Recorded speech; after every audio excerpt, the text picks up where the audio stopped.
Hello again, gang. Today is day 23 of the Costco Wine Adventure Advent Calendar. Today we are heading to South Africa. Today we're going to be trying West Cape Gold. It's from West Cape, the Western Cape. Remember, scan your QR code if you're drinking along, and I'll also drop the link into the description for you. So let's talk a little bit about the history of South African wine. In 1655, the Dutch East India Company went and planted grapes there. They were thriving by the 18th century, but before then, the wine wasn't as good as you'd like it to be. This is partly due to a lot of the farmers in the region not knowing how to cultivate wines. And those folks are not necessarily known for winemaking either, because the Netherlands is a pretty swampy region. So they didn't really know what they were doing anyways. But like I said, by the 18th century, they figured out what they were doing. They were trading with the world. They're known for sweet wines, or they by then in the 18th century, they were known for sweet wines, fortified wines, and brandy. Now, brandy was one of their major exports at that time. This wine industry, or this wine area, has faced a lot of obstacles throughout history. Phylloxera hit them very hard in the 1800s. The Anglo-Boer War occurred. There was government wine cooperatives who just didn't have the best interests or didn't really know what they were doing. They were trying to help, but they ended up not helping. And then you have, of course, apartheid. Now, apartheid basically cut South Africa off from the world. They weren't trading, they weren't selling their wine, and all of these things really set them back a lot. So there's a lot of struggles for them, but now today they are definitely known, definitely for their Chenin Blancs and their Pinotages. Now, this country as a whole has a lot of different microclimates. Depending on where you are in the country, you could have Mediterranean, it could be cooler, and you can also have a ton of different soils. So this is a really great opportunity for this country to produce a lot of different wines. Now, the Pinotage is native from that area. It is it's a hybrid with Pinot Noir, and I forget what the other grape is, but that's really known for them there. And then the most popular planted there is a Chenin Blanc, and we tried a Chenin Blanc about a week or two ago. And if you haven't had a Chenin Blanc from South Africa, I highly recommend that you have one. They're fantastic wines.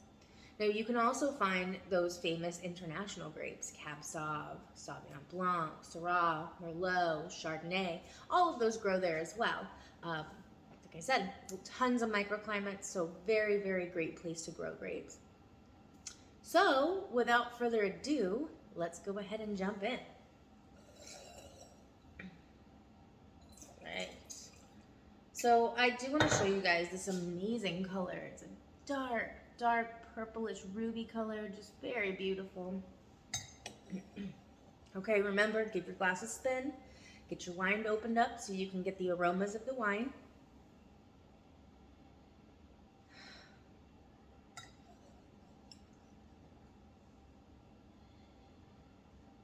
Right off the bat, it's like rich berries. I mean, a ton of berries right there.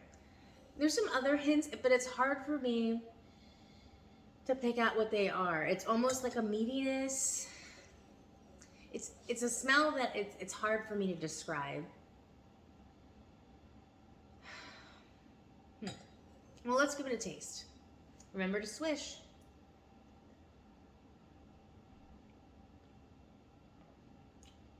Woo. Okay. Very gushy red cherries right up front. That acidity really causes that mouth-watering gush.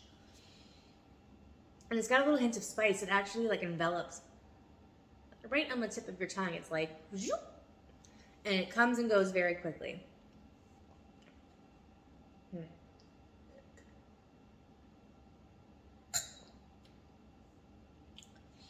It's got almost like a meatiness to it, which is very interesting.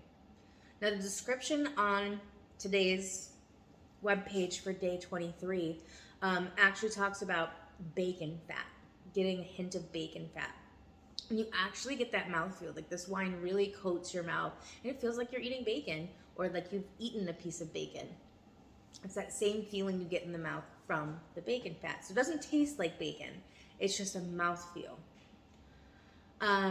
Starts out very, very gushy, mouth-watering berries like we talked about.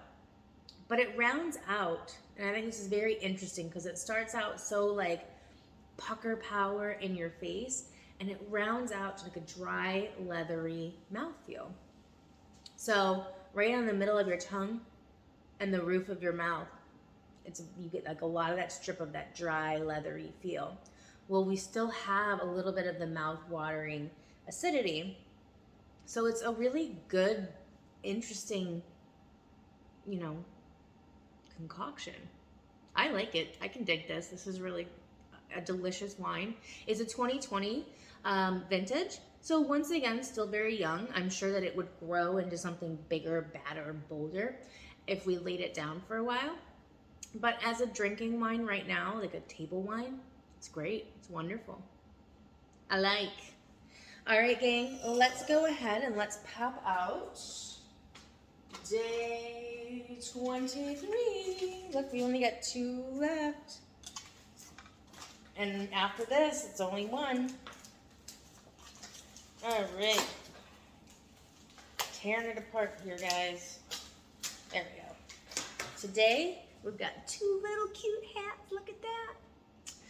Well, guys, listen, we got 1 day left to go. It has been a wild and crazy ride, and it's been so much fun. I've learned so much over these 24 days doing all this research, and I hope you've learned something too. And I'm going to continue doing things, not on a daily basis, but keep your eyes out for more. And I will see you tomorrow for our day 24, our final wine. Cheers. Happy holidays.